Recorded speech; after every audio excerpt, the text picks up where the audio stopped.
Anyway, naman may copy sa problem, di ba? Given f of t equals f naught cosine alpha t. So this is the system is subject to a time-dependent force. Okay, and what you are asked, find the total energy. Okay, find the total energy E of t at all times. Okay. Okay. Subject to the initial condition, x of 0 is 0, and the velocity at 0 is 0. So these are the boundary, the initial conditions of the system.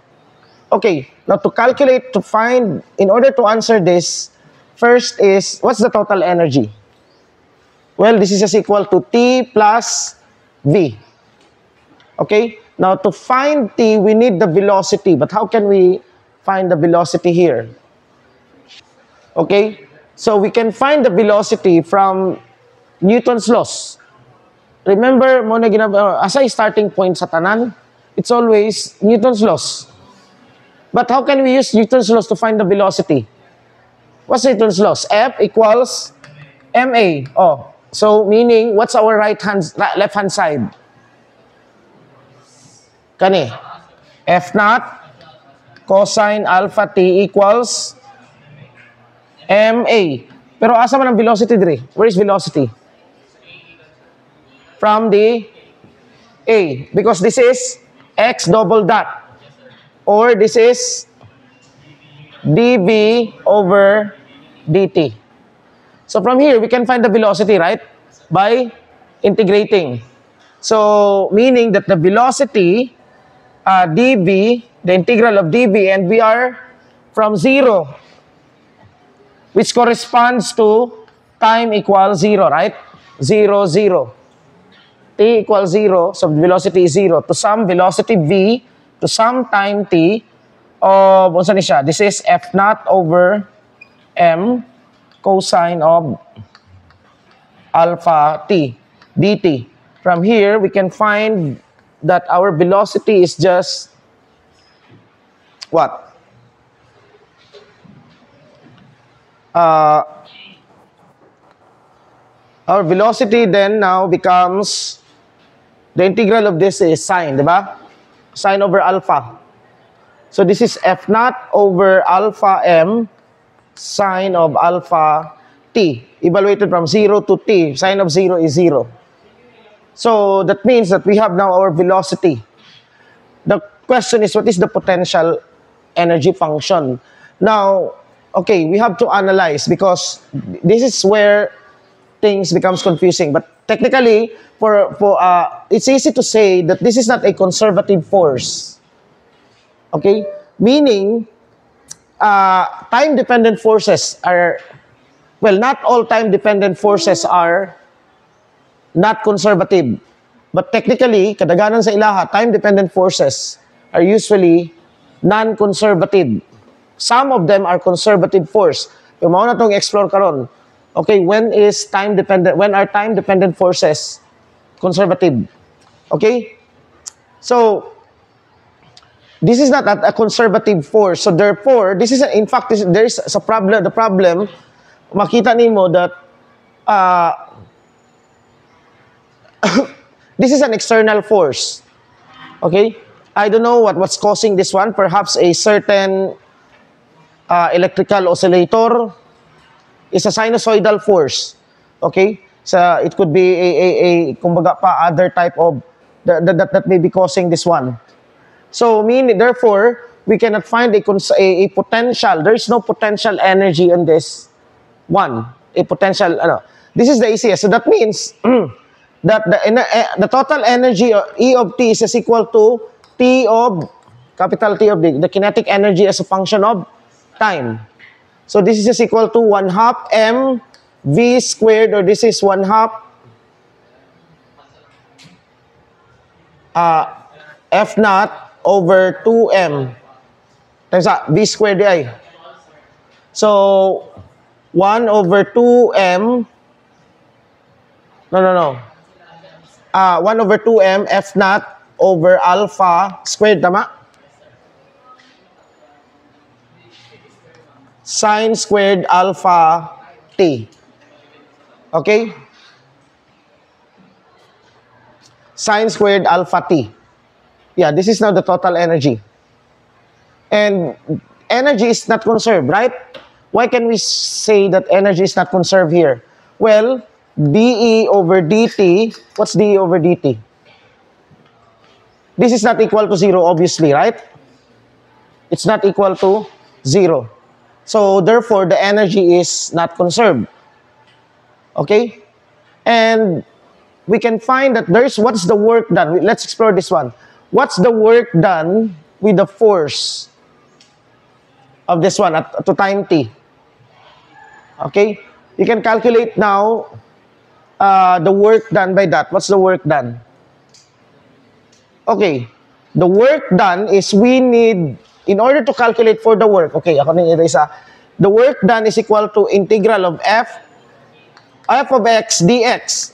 But we don't have f of x. We have f of t. Okay? We have f of t. But can we find f of x given f is f of t?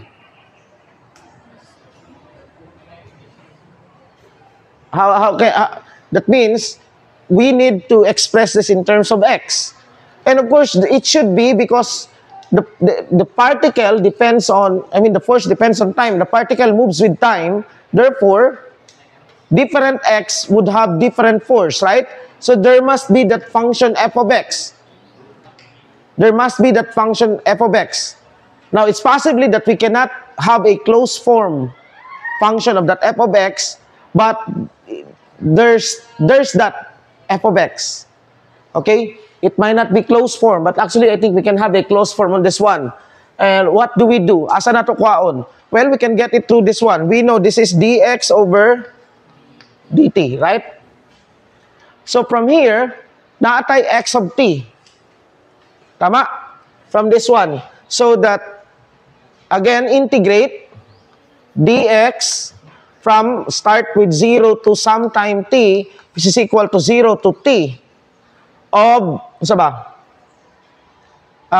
Ato na igawas din, no? F naught over alpha m, integral of 0 to t, sine alpha t. Now, this is minus f naught over 2m, napay alpha, no? This is minus f naught over alpha m. Right? And then, cosine of alpha t evaluated from 0 to t.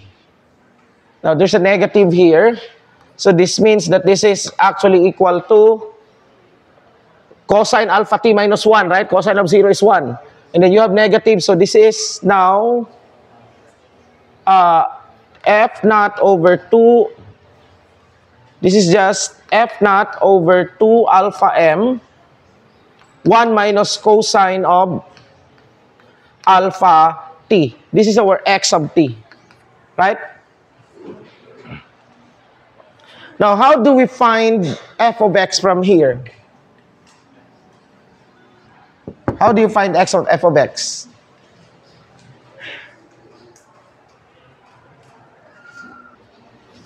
We have f of t, and we want to convert this into f of x.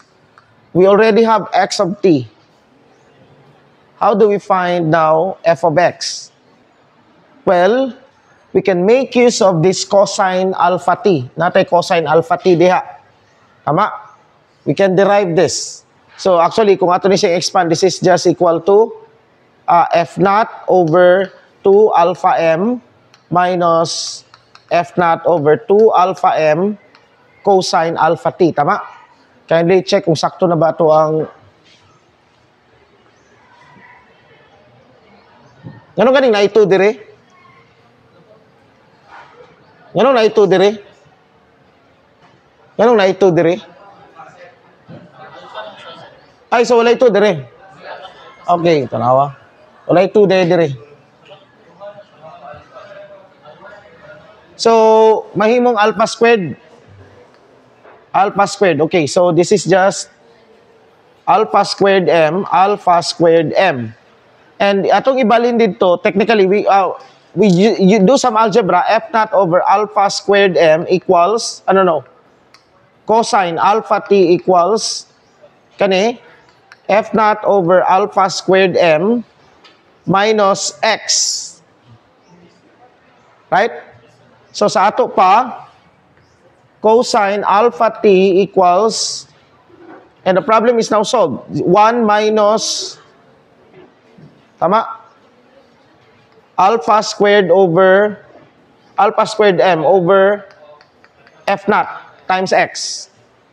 Right? Okay. So, therefore,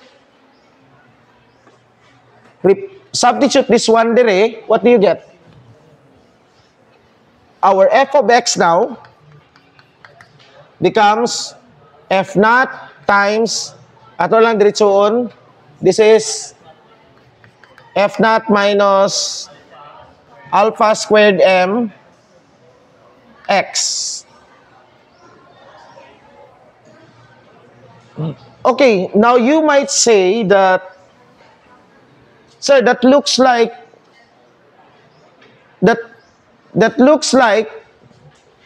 it looks like we can actually find if potential function be such that dv over dx is f of x, right? Because we already have f of x, tama?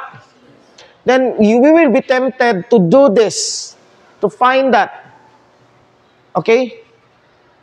But the thing is, it looks like we have a potential function. And indeed, we can have a potential function that when we differentiate with respect to x, gives this one.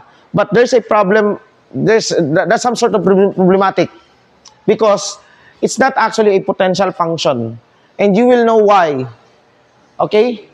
What's the definition of a conservative? From the very beginning, the definition is that of the path dependence of the line integral, katong work integral, when we evaluated the work integral. Remember that? What's the curl of f must be equal to 0.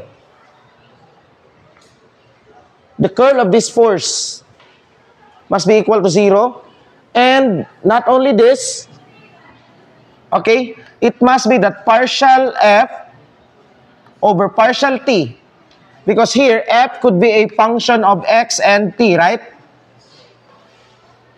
This must also be 0. If we take x as a function of time, or in general, this is r of r and a function of r and parameterized by time. So these two are the requirements na f becomes a conservative force. So a conservative force now can be derived from a potential function. Okay? Muna yung requirement.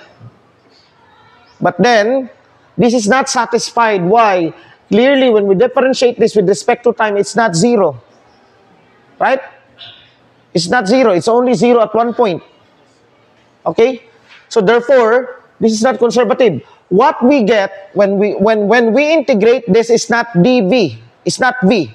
But the work done when we integrate this integral, f naught minus alpha squared mx dx.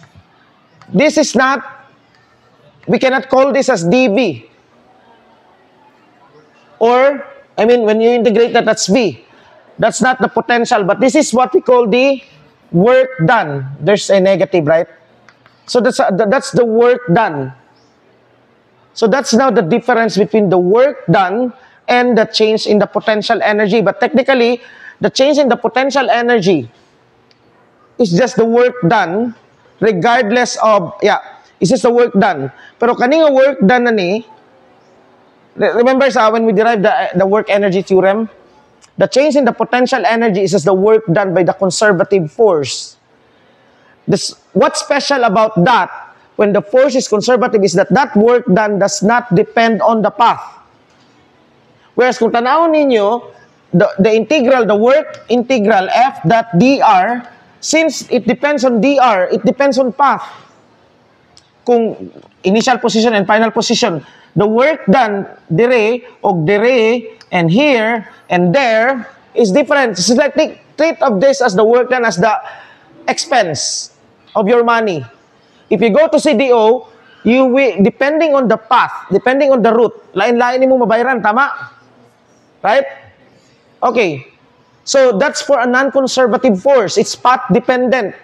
But for conservative forces, this work does not depend on the path. It only depends on the initial and the final points. That's why this integral right here becomes the potential, the change in the potential energy. But in general, this is not the change in the potential energy, but the work done. Okay? So the work done is just this. So what is this? This is minus, this is what? Start from 0 to some x. Okay?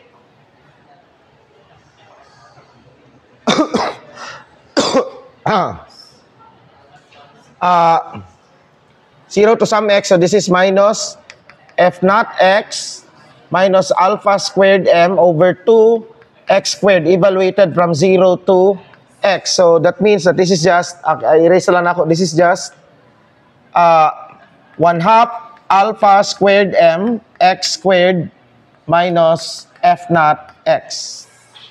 Okay? Or much better if you write it as m times x, kato na lang, x squared minus f naught x.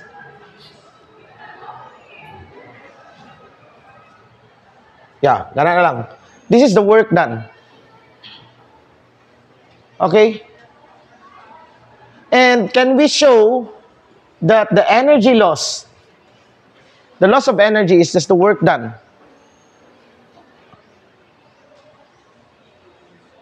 Delta E.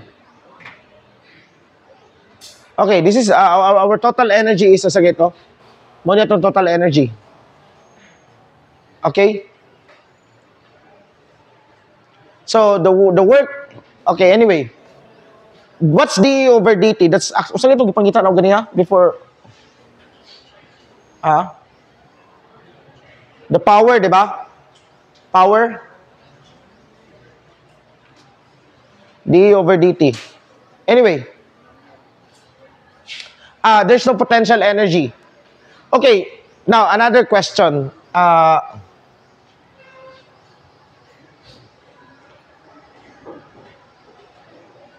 Okay. Is it possible that we can indeed have a potential which is V of x, which is equal to 1/2 alpha squared m x squared minus f naught x? Is it possible that we can have a potential of this form? And the answer is, what's the answer? What do you think is the answer? Mura ganig, isa, ano man god? It's possible that we can have a potential of this form, okay, and give us the same f of x. This will lead to what f of x? This will lead to an f of x of kani. Now, but this is, for a system that has a potential function nga kani, is a different system nga ang external, nga ang force niya kay kani. It's a different system. Why is that? Murag, ani ba, I want to have I can have, if this is my potential function, clearly, my f of x is this. Now, when I take df over dt, di ba zero siya? It's not an explicit function of time. Okay? So, therefore, can we conclude that this system and this system are the same? Then the answer is no. Why is that? Well, they have the same trajectory, but they don't have they are not the same system. This is a system that is driven by a position-dependent force. Kani. This is a system that is driven by the time-dependent force. Nga kani. But then you might ask, sir, kani na-derive siya gikan dire. Well, kumbaga pa, if you have those two particles starting at zero, you drive one in terms of this force, and the other one is subject to another position-dependent force. So, lahi og source, no? This part, A and B. A and B. This A is subject to that force. And B is subject to this potential. Release it. And then you will see that they will trace the same trajectory. They have the same trajectory, but they are not the same system. And why is that? Because, this is actually one of the reasons. This is very important in analysis. When you pull a spring, the potential energy stays the same there. I'm pulling a spring, and I'm not releasing it. Steady lang, no? Maybe pull it for 2 seconds.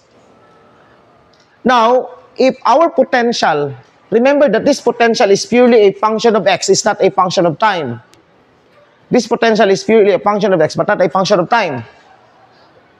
Kanisha, if we insist that this belongs to a certain potential, the thing about that is that our potential energy will be time-dependent. Now, that means that if I pull the spring, and no matter, i-keep na ko siya steady dira, will the potential change? Given this. Suppose that we force that, okay, we can find a potential energy that gives this. Actually, pwede na siya. I can show to you that I can find a potential energy. Diba? Nanaw na to. Ipiliton yun nimo. Murag, you really force it to happen. So, V of x is just, or delta V is just the integral of what? F naught cosine alpha t, but you take dx, right? So, what would you get? Delta V is just x times x F naught cosine alpha t. Tama? Oh, maybe you would say that this is your potential function. Okay? But this one is different. Kung tanawon nimo, if you insist that this is delta V, the change in the potential energy, okay, ako siyang birahon and keep it steady with that x, still the potential would change, right? Ganun mo change man ang potential energy? If this is this is potential, no? Birahon ako siya, I'll pull it and keep it steady for 2 seconds, or maybe more than that, or maybe shorter than that. But na a certain time nga, gi-keep na ko nga steady. Tulog na si kuan, no?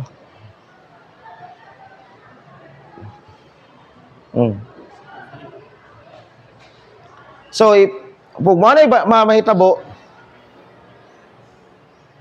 why does the potential change while this one does not change? Tanawa, what's the force corresponding to this one? F is minus dV over dx, di ba? Kani? Okay. Now, what's the force corresponding to this one? Kana. And we know that these two have the same trajectory. They have the same trajectory, but they belong to different system. Okay? Ang akong ano is that the potential that gives rise to this force if I'm going to pull it, maybe that is a spring or something, or I don't know, I'll put the particle at some x, hold it there. Does the potential change?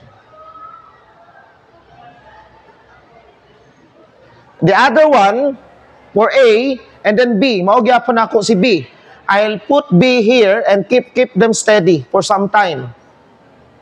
The question is, will this potential change? Okay, the answer is that for B, the potential does not change. No matter how long you will hold it right there, just like the spring. Because it only depends on X. While the other one changes because the potential depends on time as well. That potential depends on time. That means that it's actually very strict requirement to have a potential. Can we have a potential function which is a function of x and t, or in general RT, position and time? Yes, we can have that, but it must be it must be satisfied katong duha ka kuan ganiha. Okay, duha ka requirement, because I've said time-dependent forces are usually not conservative. But some of time-dependent forces, there might be time-dependent forces which are conservative, and these are due to conservative potential energies. Time-dependent potential energies. How can we have a time-dependent potential energy? Okay, I think let's close this problem. One of the possible time dependencies, V is equal to 1/2 kx squared, but then our k is a function of time. This can be a conservative system. Why? Why is this a conservative system? Let's take the requirement when this becomes a conservative system. What's the equation? The equation is still the harmonic oscillator, tama? M x double dot plus kx equals 0. This is the differential equation. This is harmonic oscillator. But only our k is a function of time. Okay? What's the total energy? The total energy of the system is 1/2 kx dot squared plus 1/2 kx squared, right? Now, look at this. I'll take dE over dt. And this is 1/2 k. So, may mong kx dot squared. No. Kx dot times x dot. Sakto ba? X double dot. So, x double dot, right? Tama? No. 1/2 k. This is m. Okay? 1/2, this become mx dot times dx dot over dt. So, x double dot. Tama? Plus, kani. So, this is kx and then x dot. Tama? But still, our k is a function of time. So, this is plus 1/2 k dot x dot squared. That's dE over dt. Tama? And we can actually factor. Tanawa, this is just m x double dot plus kx times x dot plus 1/2 kx dot squared. K dot nani? Wala day dot diri, no? Wala dot diri. 1/2 k dot x squared. Okay? Now, but this is, what is this? This is 0, right? So that means that our dE over dt, the energy loss or the energy stored, is just equal to 1/2 k dot x squared. Now, is this a conservative system? This does not look a conservative system because the energy changes, right? In order for this to become conservative, this must be equal to 0. So therefore, the requirement that the system is conservative is when K dot equals 0. What would that imply?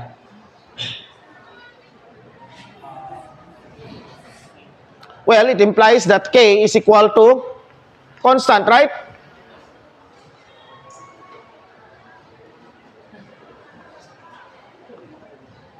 So, when K now is not is time dependent, so it becomes a non-conservative. It's losing energy or it's gaining energy. Technically, it's losing energy. Okay? So, this is a harmonic oscillator of we can have this as harmonic oscillator gyapon, no? But I mean, with spring constant that changes with time, and in technically, that's what, di ba kaniyang spring nato, it changes with time, right? Okay? Nga naman, magkadugay, magka-wear out man na. But of course, the dependence in time is very, very, very negligible to the point that we can treat it as constant. But technically, what if the spring is wearing out that fast? Mo change ang K, right? Ano naman na siya? Una-una kay gahi pa, madugay, luag na. Tama? Okay? Una-una kay you need stronger force to pull it. Later, it becomes luag. So it wears out with time. Well, in general mechanical in most we don't observe the changes of K with time. But if we pass forward, if that is very fast, then we have actually this form. No?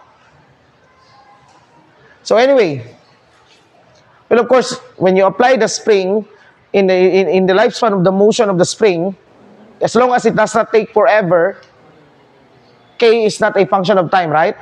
But take that spring, move it indefinitely, and then until the spring wears out. There's a wearing out of, the stressing of the metal dito, and you would notice that that spring would, it would change.